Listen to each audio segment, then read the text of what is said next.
ओम नमः। मार्च महीने की पूनम से अप्रैल महीने की पूनम तक सामाजिक प्रश्नों के समाधान के लिए चमत्कारिक मंत्र शक्तिपात। आज के दौर में सबसे बड़े सामाजिक प्रश्न पर आज हम बात करेंगे। आज के दौर का सबसे बड़ा सामाजिक प्रश्न क्या है? नौजवान लड़के लड़की की शादियां। ये इतना बड़ा प्रश्न क्यों बना हुआ है? आज से 30 साल पहले अगर देखा जाए तो ये प्रश्न इतना बड़ा नहीं था जितना आज बन चुका है, और पिछले 20 साल में बहुत ही ज्यादा लड़के लड़की की शादियों का इश्यू बढ़ रहा है और बढ़ता जा रहा है। कौन सी बात है जो लड़के और लड़की की शादी में रुकावट एवं बाधा बन रही है, उस बारे में हम पहले चर्चा करेंगे, फिर हम इसका समाधान देंगे। सबसे पहली बात यह है कि आज के लड़के और लड़की को, जो युवान है 25 साल से ऊपर है, शादी करने के लिए माँ बाप लड़के को लड़की दिखाते हैं, लड़की को लड़का दिखाते हैं, मीटिंग करते हैं, सब कुछ ठीक है, लड़का अच्छा कमा रहा है, लड़की भी अच्छी सेटअप है, फैमिली दोनों अच्छे हैं, फिर भी शादी के लिए दोनों में से एक जगह से मना जाता है। और जवाब ये होता है मना करने वाले का कि लड़का मैंने देखा, मुझे क्लिक नहीं हुआ। और लड़का भी अगर ना बोलेगा तो बोलेगा कि लड़की मैंने देखी लेकिन मुझे क्लिक नहीं हुई, मुझे समझ में नहीं आई। और मापदंड पसंदगी का आ जाता है।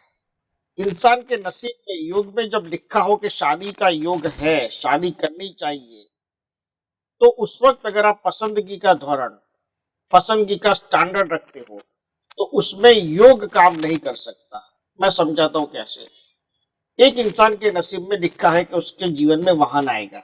जब योग आता है, समय आता है, तो वो एक्टिवा लेने की परिस्थिति में फाइनेंशियली होता है, लेकिन वो ये समझता है कि अगर गाड़ी मैं लूंगा और वो भी 15 लाख से ऊपर की क्रेटा या हैरियर लूंगा तो ही मैंने व्हीकल लिया है, मुझे वही चाहिए। यानी कि आपकी पसंदगी हो गई, यानी आपके पास कोई व्हीकल नहीं था और एक्टिवा भी आपके योग में आ रहा था, उससे आपने ठुकरा दिया।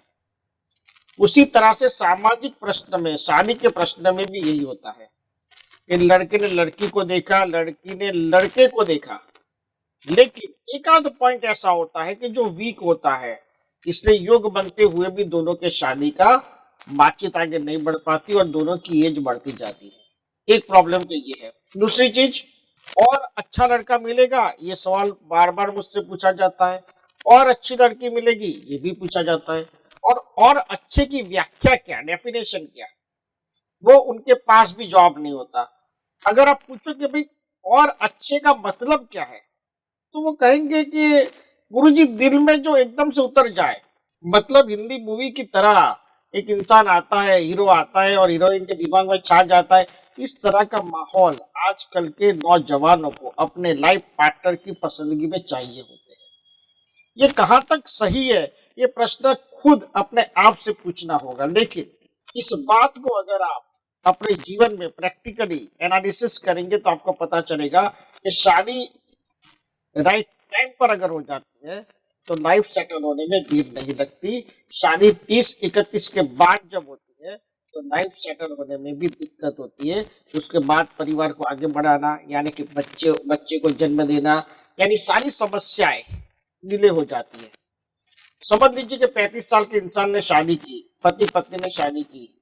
अब वो लोग के जीवन में, घर में उनकी एज में 37 में बच्चा आया, तो वो लोग जब 57 के होंगे तब तक वो बच्चा 20 साल का होगा।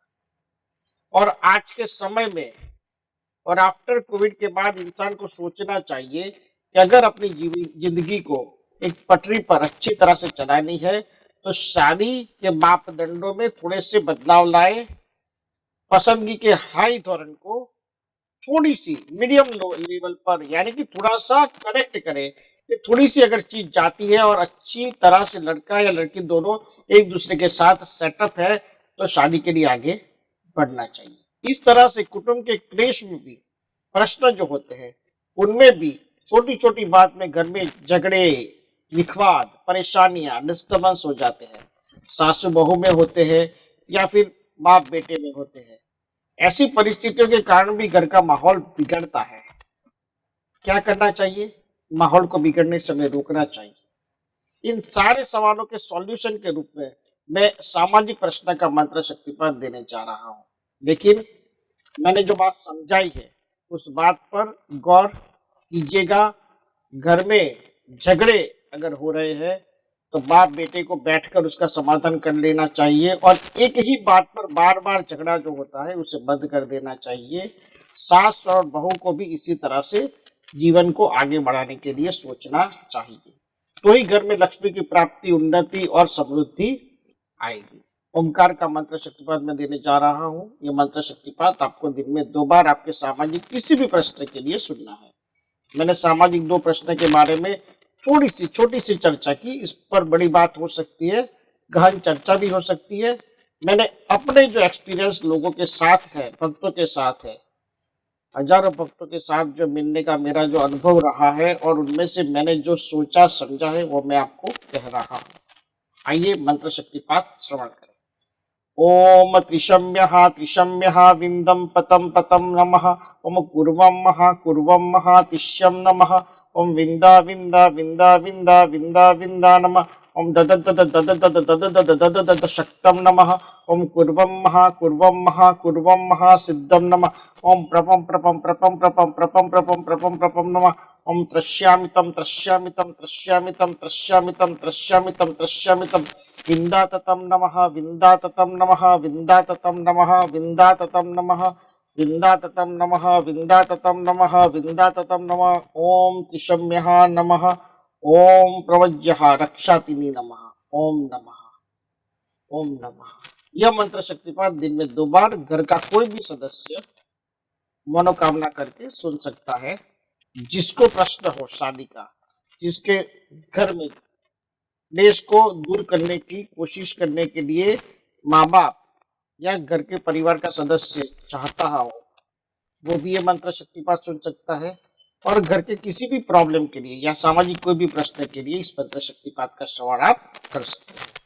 ओमकार का दिव्य चैतन्य और आशीर्वाद आप पर बना रहे, ऐसा मेरा आशीर्वाद है। ओम नमः।